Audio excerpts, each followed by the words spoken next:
Good morning class third. How are everyone? कैसे हैं आप सब? आई होप आपको ऑनलाइन पढ़ाई अच्छी लग रही होगी, क्योंकि टीचर से तो ना कोई डांट सुननी है ना कुछ मार खाना है ना। चलिए कोई बात नहीं, क्योंकि इस समय सेफ्टी बहुत इम्पोर्टेंट है, तो आप लोग अभी घर पर रहिए, सेफ रहिए, अच्छे से पढ़िए। लेकिन पढ़ाई के लिए बेटा क्या ज़रूरी है? ज़रूरी है ना हम लोग के लिए।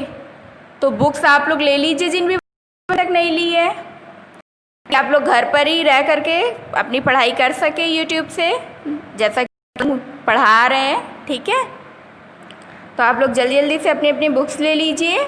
और इस वीडियो में हमें क्या करना है? अपनी अपनी बुक्स फिल करनी है। कौन सा चैप्टर? चैप्टर 2। ठीक है, क्योंकि इससे पहले की वीडियो में, प्रीवियस वीडियो में मैंने आपको चैप्टर 2 पूरा एक्सप्लेन कर दिया है। तो जिन भी बच्चों ने अभी वो वीडियोस नहीं देखी है, आप लोग वो वीडियोस देख लीजिए ताकि आपको चैप्टर समझ में आ जाए। ठीक है, चलिए स्टार्ट करते हैं। चैप्टर 2 हमारा क्या था?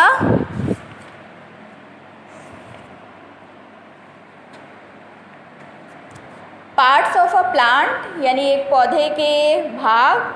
ठीक है, तो ये तो मैंने आपको एक्सप्लेन कर दिया था। ठीक है, तो जिन भी बच्चों ने अभी बुक्स वो वीडियो नहीं देखी है, आप लोग देख लीजिएगा। अब हम क्या करेंगे? अब हम लोग बुक फिल करेंगे। ओपन कर लीजिए आप लोग अपनी अपनी बुक्स, पेज नंबर 13। ठीक है, पेज नंबर 13 पे सबसे पहले submissive assignment, tick the right option MCQs, यानी मल्टीपल चॉइस क्वेश्चन। इसमें आपको पता है कि इसमें 3 ऑप्शन दिए हुए होते हैं। ठीक है, तो 3 में से जो भी सही होता है उस पर हमें टिक करना होता है, एंड देन उसको इस डैश में लिखना रहता है। चलिए स्टार्ट करते हैं। नंबर 1 हमारा क्या है? The part of a plant which grows dash the ground is called root, यानी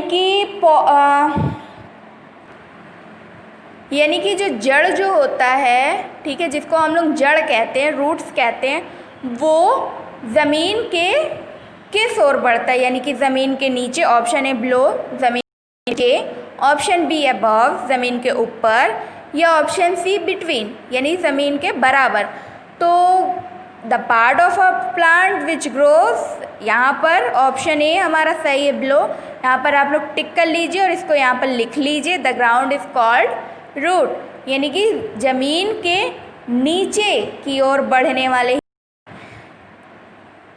ऑप्शन ए बिलो हमारा ये सही है, इसको आप लोग यहाँ पर लिख लीजिए, यानी कि the part of a plant which grows dash the ground is called root. यहाँ पर बिलो लिख लीजिए, यानी कि ज़मीन के नीचे की ओर बढ़ने वाले हिस्से को क्या कहा जाता है? जड़ कहा जाता है। ठीक है, देखिए मैं लिख रही हूँ, मेरे साथ आप लोग भी लिख लीजिए, DELOW।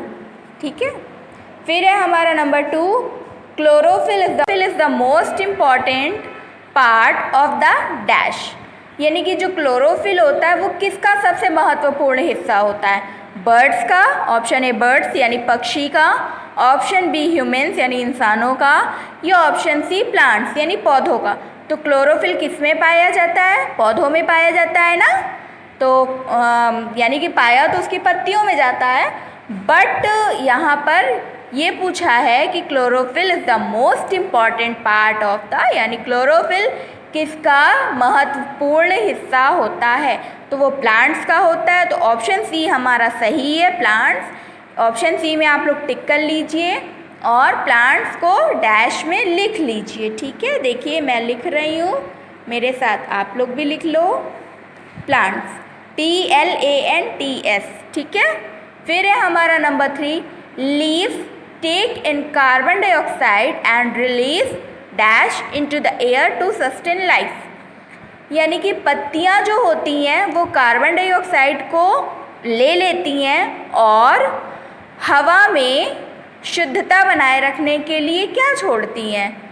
Option A nitrogen, option B oxygen, and option C water. क्या छोड़ती हैं? ऑक्सीजन ना, क्योंकि हम पेड़ पौधों को क्या करते हैं? कार्बन डाइऑक्साइड देते हैं और उनसे ऑक्सीजन लेते हैं। ठीक है, ऑप्शन बी हमारा सही है, तो ऑप्शन बी पर टिक कर लीजिए ऑक्सीजन, यानी कि leaves take in carbon dioxide and release oxygen into the air to sustain life, यानी कि पत्तियां जो होती हैं वो कार्बन डाइऑक्साइड को लेती हैं और ऑक्सीजन छोड़ती हैं, ठीक है, ताकि हवा में शुद्धता बनी रहे। फिर है हमारा number 4, the coloured parts of a flower are called dash, यानी कि किसी फूल का जो रंगीन हिस्सा होता है उसको क्या कहा जाता है। Option A sepals, option B petals या ऑप्शन सी लीव्स। क्या कहा जाता है? पंखुड़ी कहा जाता है ना, तो option B petals is right answer.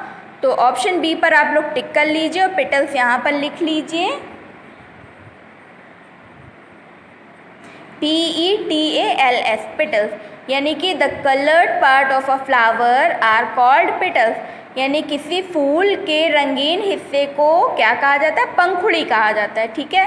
फिर उसके बाद है नंबर 5, फ्रूट प्रोटेक्ट्स द, फल जो होते हैं वो किसकी रक्षा करते हैं? Option A flowers, option B leaves and option C seeds. Flowers यानी कि फूल की, बी लीव्स यानी पत्तों की, या सी सीड्स यानी कि बीज की। तो फल किसकी रक्षा करते हैं? बीज की रक्षा करते हैं ना, सीड्स की, ठीक है। तो यहाँ पर आप लोग सीड लिख लीजिए, ऑप्शन सी पर टिक कर लीजिए, ऑप्शन सी आपका सही है और यहाँ पर लिख लीजिए, ठीक है। फिर से एक बार देख लीजिए, नंबर 1 में ऑप्शन ए बिलो, नंबर 2 में option C plants and number 3 में ऑप्शन बी ऑक्सीजन, नंबर 4 में ऑप्शन बी पेटल्स एंड ये आपका नंबर 5 में ऑप्शन सी सीड्स। तो ये आपका MCQ हो गया। इसके बाद है हमारा fill in the blanks. Number 1, the roots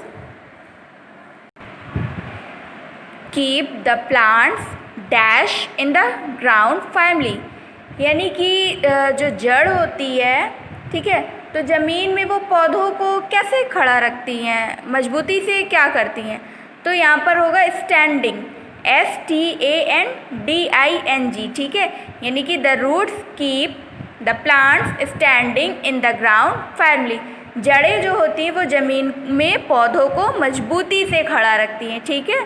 फिर है हमारा number 2, in a fibres root there are many thread like branching dash. अब देखिए यहाँ पर क्या, इन अ फाइबर्स रूट, यानी कि एक रेशेदार जड़ में there are many thread like branching, कई धागे जैसे शाखाओं वाली क्या होती हैं? रूट्स होती हैं ना, जड़ें होती हैं। तो यहाँ पर आप लोग रूट्स लिख लीजिए, ROOTS, रूट्स, यानी कि in a fibres root there are many thread like branching roots, यानी एक रेशेदार जड़ में कई धागे जैसे शाखाओं वाली जड़ें होती हैं। फिर है हमारा number 3, the dash and dash part of the leaf is called the leaf blade, यानी कि पत्ती के कौन से हिस्से को लीफ ब्लेड कहा जाता है, ठीक है। तो होगा यहाँ पर फर्स्ट डैश में हम लोग लिखेंगे फ्लैट यानी सपाट, एंड सेकंड डैश में हम लोग लिखेंगे ब्रॉड यानी कि चौड़े। किस एक पत्ती के सपाट और चौड़े हिस्से को लीफ ब्लेड कहा जाता है, ठीक है, FLAT flat and BROAD broad, ठीक है। फिर है हमारा number 4, the lower surface of the leaf have dash, यानी कि पत्ती की निचली सतह में क्या पाया जाता है? नीचे की ओर किसी जो एक पत्ती होती है उसके नीचे की ओर क्या पाया जाता है? स्टोमेटा पाया जाता है। तो यहाँ पर आप लोग स्टोमेटा लिख लीजिए, STOMATA, स्टोमेटा, यानी कि the lower surface of the leaf has stomata, पत्ती की निचली सतह में स्टोमेटा होता है।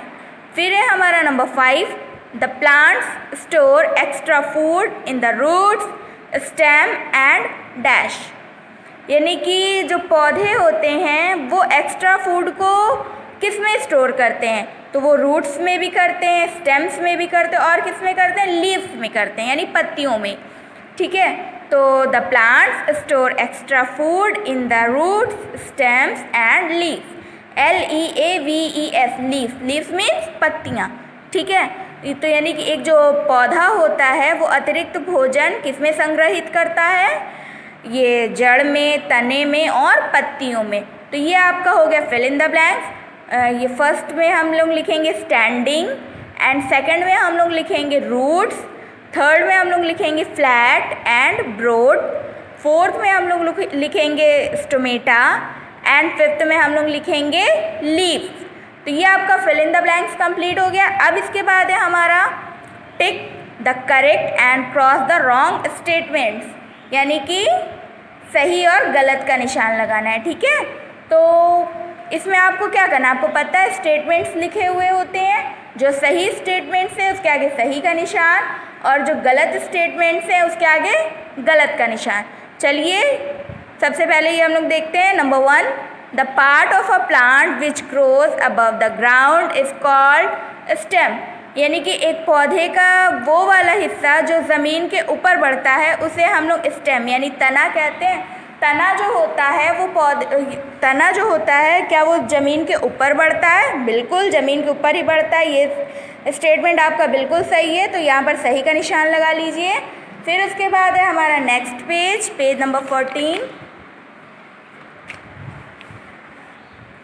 चलिए पेज नंबर 14 पे number 2, fibres roots grow from the stem. देखिए यहाँ पर क्या लिखा है कि तने से रेशेदार जड़ें निकलती हैं, बिल्कुल निकलती हैं, सही स्टेटमेंट है आपका, इसलिए यहाँ पर आप लोग सही का निशान लगा लीजिए।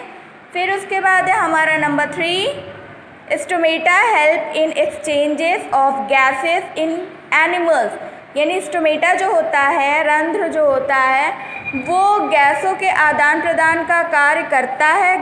गैसों के आदान प्रदान करने में मदद करता है जानवरों में? बिल्कुल नहीं, वो जानवरों में नहीं, वो पौधों में स्टोमेटा होता है जो गैसों के आदान प्रदान में हेल्प करता है। तो ये स्टेटमेंट आपका गलत है, तो यहाँ पर आप लोग गलत का निशान लगा लीजिए। फिर है हमारा number 4, flowers make the plant look pretty and attractive. Flowers जो होते हैं, फूल जो होते हैं, वो किसी पौधे को सुंदर और आकर्षित बनाते हैं, बिल्कुल बनाते हैं, सही है, तो यहाँ पर आप लोग सही का निशान लगा लेंगे। फिर है हमारा number 5, the function of a fruit is to protect the flowers while they germinate, यानी कि एक फल जो होता है उसका कार्य क्या होता है? फूलों की रक्षा करना जब वे अंकुरित होते हैं? बिल्कुल नहीं, फूल नहीं अंकुरित होते, बीज अंकुरित होते, वो बीजों की रक्षा करता है, ठीक है। तो ये स्टेटमेंट आपका गलत है, यहाँ पर आप लोग गलत का निशान लगा लीजिए। फिर से एक बार आप लोग देख लो बेटा, फर्स्ट स्टेटमेंट सही, यानी कि फर्स्ट में हम लोग सही का निशान लगाएंगे, फिर सेकंड में हम लोग सही का निशान, थर्ड में गलत का निशान, फोर्थ में सही का निशान, एंड फिफ्थ में गलत का निशान, ठीक है। तो ये आपका कंप्लीट हो गया है बुक वर्क। इसको आप लोग सिर्फ बुक में ही करेंगे, ठीक है। एक्सरसाइज आपको कॉपी में नहीं करनी है, कॉपी में सिर्फ hard words and question answer करने हैं, तो वो मैं आपको नेक्स्ट वीडियो में करवाऊँगी। अभी आप लोग सिर्फ बुक फिल कर लीजिए, और चैप्टर जिन बच्चों ने अभी नहीं पढ़ा है पढ़ लो बेटा। इससे पहले 3 वीडियो इस चैप्टर की जा चुकी है, तो आप लोग देख लीजिएगा, ठीक है। Okay, good bye.